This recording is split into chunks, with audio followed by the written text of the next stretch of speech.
How's it going, guys? My name is Damien. Welcome back. Bringing you my review for Arrow Season 3, Episode 3. It was an overall great episode, as always. If you haven't seen the episode yet, you might want to click off the video. You can feel free to come back later and watch it if you want to hear my thoughts and opinions. So, I'll just talk briefly about the episode real quick and then get into my top 5. Overall, the episode was solid and consistent. It wasn't a 9 out of 10 or a 10 out of 10, but it was a solid 8 out of 10 in my opinion. The episode was really just all about family ties. In my opinion, this is just how I looked at it because they even had some time to for the side characters like Lila and Diggle, and more so Diggle because Lila is just kind of an additional character, kind of supporting Diggle. So, and it's nice to see that they kind of spend some time to give a more personal look into who John Diggle is outside of being in Team Arrow and so on. So that was great. Overall scenes between Thea and Malcolm Merlyn and Thea and Oliver, the Ray Palmer stuff, solid stuff. And it was just a good episode, but you could see that this episode is basically what I like to call a setup. That's it. The episode's entire purpose was basically just to set up for the next few episodes to come. So that's obviously what we're going to see in next week's episode. For example, there's continuity there with Thea coming back and Malcolm Merlyn and all that good stuff. So yeah, overall solid episode, 8 out of 10, like I said. So I'll do my top 5 now. As always, you guys can definitely comment, share your thoughts and opinions, what you think about the episode, and subscribe if you're new, and leave a like on the video. So to get into my top 5, starting off number 5, I have to recognize Thea and Oliver.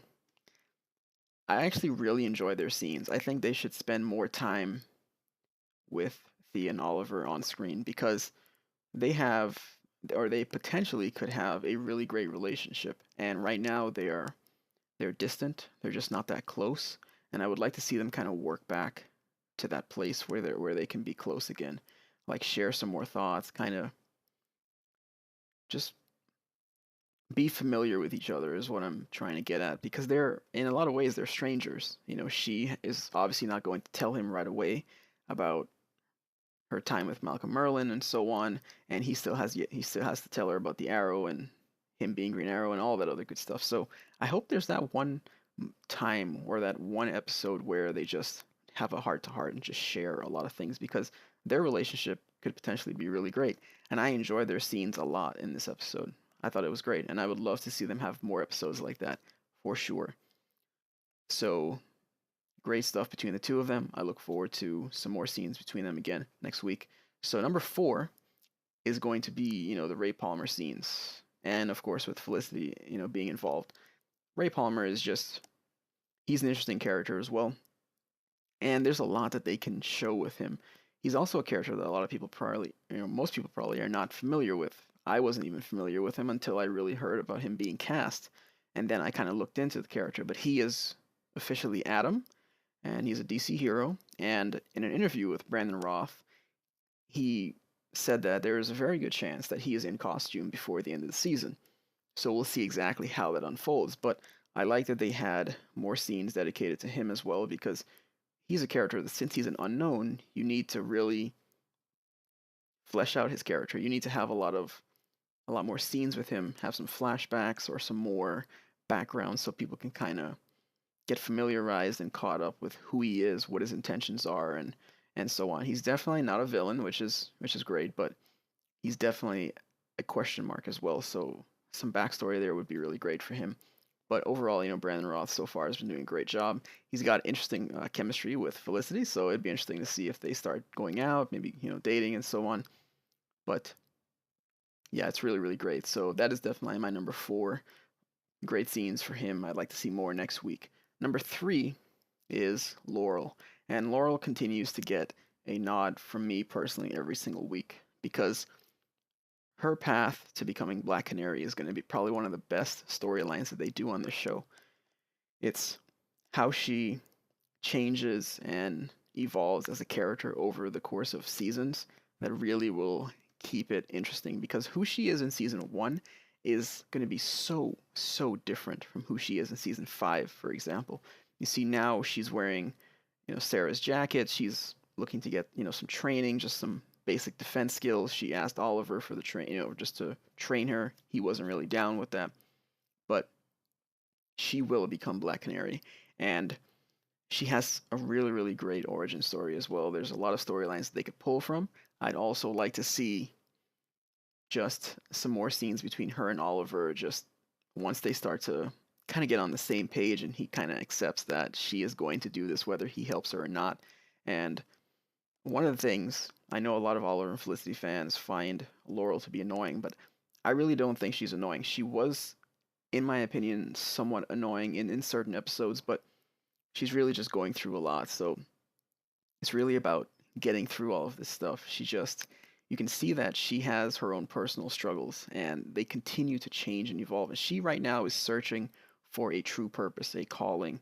And she has a lot on her plate and she's trying to just figure out what she has to do.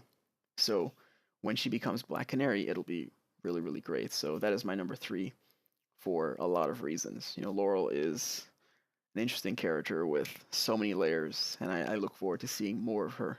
So number two, hands down, is Malcolm and Thea, definitely, because they had a lot of great scenes, and it's interesting to see how they have developed this sort of closeness, if you will, because he's training her, and he's more of a mentor because he is not really a father to her right now, but due to the events of last season, she was really just she felt betrayed by everyone who supposedly loved her or was supposed to love her and be the ones that would never lie to her and so on. So her time with Malcolm, though, is definitely amazing because the training that she's receiving from him, the overall just change of her character, her new haircut, she is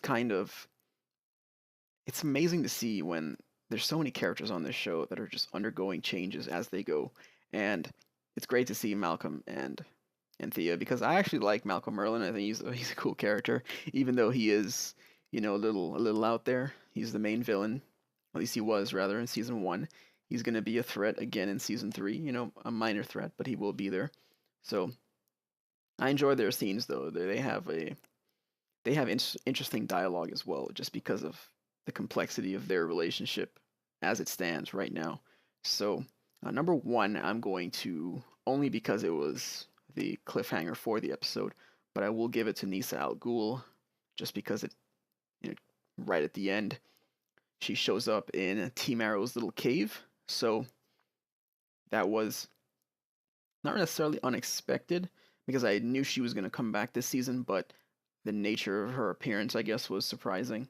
So I'll give the number 1 nod to her, just because I like her character as well. And anything that links to Ra's al Ghul, I am all for, so I'd like to see more, screen time with her. And she obviously shows up because she knows something is wrong, and who knows, we'll see what happens next week, but she's looking for answers, basically, is why she's here about Sarah. So, and let me know what you guys think about Sarah. If you were watching this and maybe you didn't comment last week on my review, feel free to comment now, but also share your thoughts about this week's episode, what you thought about it, and if there's anything else you'd like to see, during the season. But overall, really great episode. Like I said, 8 out of 10, solid all around. So subscribe for more videos, leave a like, always share your thoughts and opinions, and I'll see you guys in the next video. My name is Damien.